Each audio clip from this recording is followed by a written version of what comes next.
پڑا. میں نے کہا محمد کے غلاموں, رسول نے تمہیں کیسا جذبہ دے دیا ہے, زبانیں پیاس سے باہر ہے لیکن تمہاری اخوت مرتے دم تک قائم ہے. کہتے میں 7ویں کے پاس گیا تو کہنے لگا اگر 6 قربانی دے سکتے ہیں تو مجھے خود غرض نہ سمجھ, میں نے نہیں پانی پینا, جا پہلے کے پاس لے جا. کہتے میں پہلے کے پاس آیا تو روح پرواز کر گئی, دوسرے کے پاس آیا تو روح پرواز کر گئی, میں 7ویں تک آیا تو انتقال کر گئے. کہتے ہیں پانی کا پیالہ میں نے اٹھایا اور میں نے زمین پہ رکھا تو میں نے کہا پانی گوا رہنا, محمد کے غلام مر تو جاتے ہیں پر ایک دوسرے کا خیال بڑا رکھا کرتے ہیں.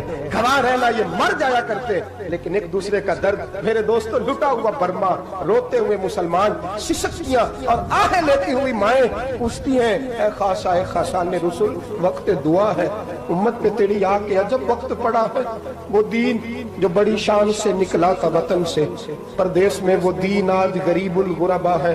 فریاد ہے اے کشتی امت کے نگہباں, بیڑا یہ تباہی کے قریب آن لگا ہے. اور کیا خوبصورت جملے کہے تھے کہ نبی پاک صلی اللہ علیہ وسلم نے, حضور نے فرمایا تھا میرا مومن ایک جان کی طرح ہوتا ہے, ایک جان کی طرح ہوتا ہے. ایک کو تکلیف ہو جسم کے ایک حصے کو, سارا حصہ پریشان ہوتا ہے. فرمایا یہ ایک مکان کی طرح ہے, ایک اینٹ دوسری اینٹ کو مضبوط کرتی ہے. فرمایا یہ مضبوط لوگ ہیں, یہ مضبوط لوگ. حضرت عمر فاروق کا زمانہ ہے, ایک آدمی نے سیری بھیج دی ایک گھر میں بطور تحفہ, قحط کا زمانہ تھا, گوشت ملتا نہیں تھا, جانور. ایک آدمی نے سیری بھیج دی ایک آدمی کے گھر میں. اس نے کیا کیا, اس نے اپنی بیوی سے کہا ہماری تو خیر ہے, ساتھ والا پڑوسی زیادہ غریب ہے, ادھر نہ بھیج دے.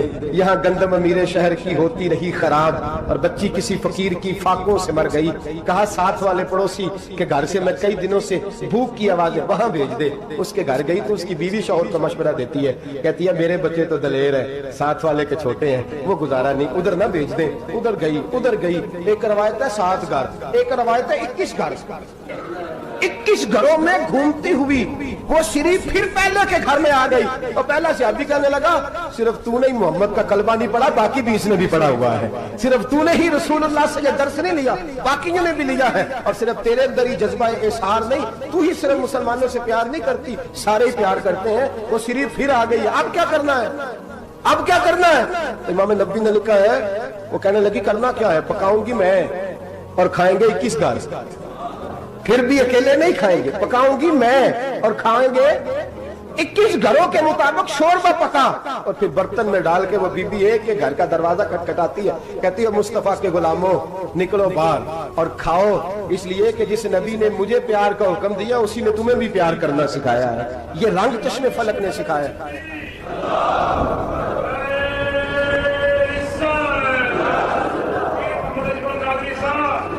آپ کی بڑی مہربانی, زندہ باد وہی ہے جس کو اللہ رسول زندہ باد فرمائے. بڑی مہربانی, اللہ جزا دے. بنو قریظہ اور بنو نزیر 2 محلے تھے یہودیوں کے.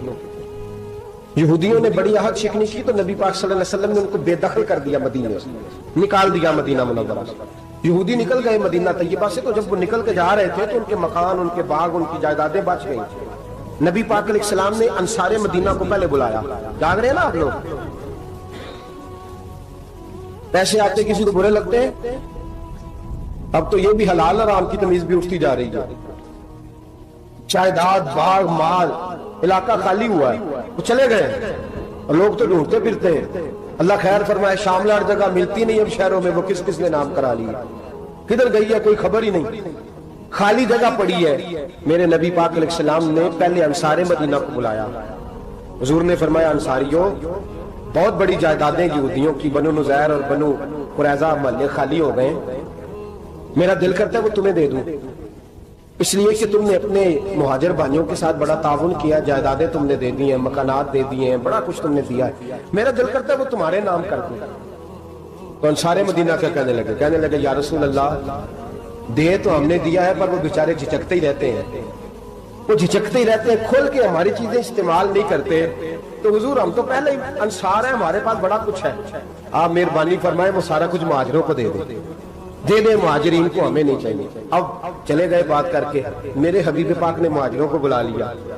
فرمایا بنو نزیر اور بنو قریظہ قبیلے کی جائیدادیں آئی ہیں, تمہارے پاس بظاہر جو چیزیں ہیں بھی وہ بھی انصار مدینہ کی ہیں, تو میرا یہ خیال ہے کہ وہ سارا کچھ تمہیں دے دیا جائے.